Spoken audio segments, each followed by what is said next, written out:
una disciplina que utiliza la sensibilidad y los métodos del diseñador para hacer coincidir o converger aquí en el puntito central las necesidades de las personas con aquello que es tecnológicamente factible y con lo que puede traernos una estrategia comercial viable.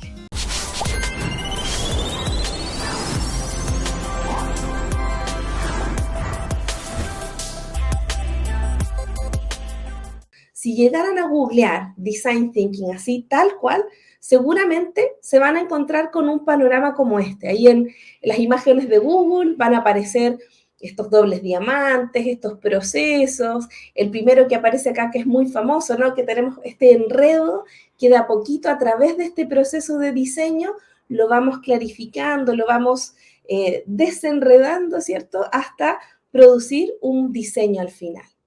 Aquí hay formulaciones de la D-School, de Human Centered Design, también vamos a encontrarnos con estas imágenes de paneles llenos de post-it. Bueno, todo esto aparece cuando buscamos Design Thinking y todas estas formulaciones tienen una raíz común, a pesar de que hay distintos frameworks, distintas propuestas de etapas, y la raíz común justamente está en la D-School, ¿sí? Está en la escuela de diseño de Stanford, donde David Kelley, haciendo clases, empezó a conectar puntos, a identificar con sus pares y con sus estudiantes cómo sería este proceso adecuado para converger en ideas y soluciones. De hecho, justo como nos dice aquí David Leonardo en el chat, que es una herramienta súper poderosa que nos ayuda en divergencia y en convergencia. Vamos pasando por distintas etapas y David Kelley lo formula a través de este patrón. De hecho, me voy a devolver porque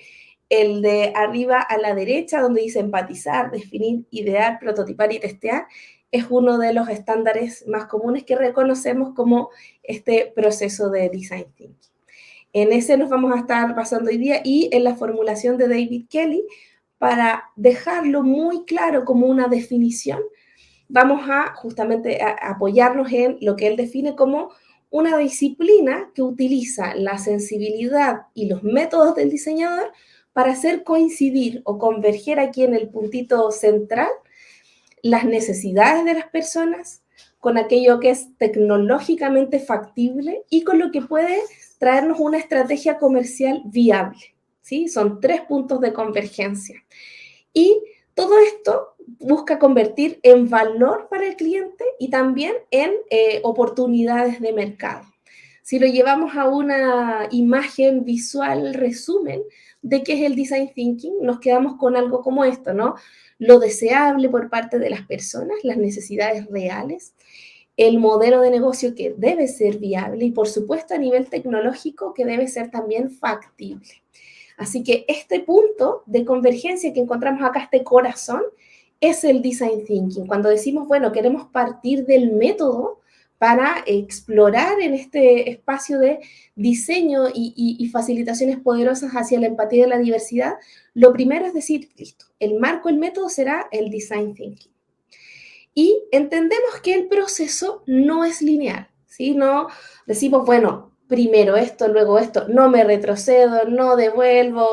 Hay algunas empresas que denominan como conceptos tipo gates o puertas, donde ya cerré un portal y no vuelvo a la etapa anterior, sino que realmente acá nos vamos a devolver porque justamente queremos que sea un proceso dinámico, no lineal, donde a través de estas 5 macroetapas de empatizar, definir, idear, prototipar y testear, podemos, por ejemplo, decir, ok, vamos a empatizar para definir el problema, ¿no? De la primera a la segunda etapa.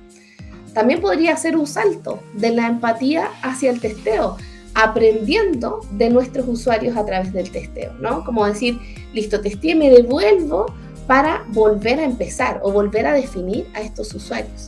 También podría, desde el mismo testeo, retroceder a la ideación, porque cuando estoy testeando se me ocurren nuevas ideas, nuevos elementos a los cuales puedo introducir y crear otros prototipos. También podría decir, bueno, justo desde el prototipo surge otra idea de negocio, otra idea para plantear y para resolver esta necesidad del cliente y vuelvo a idear.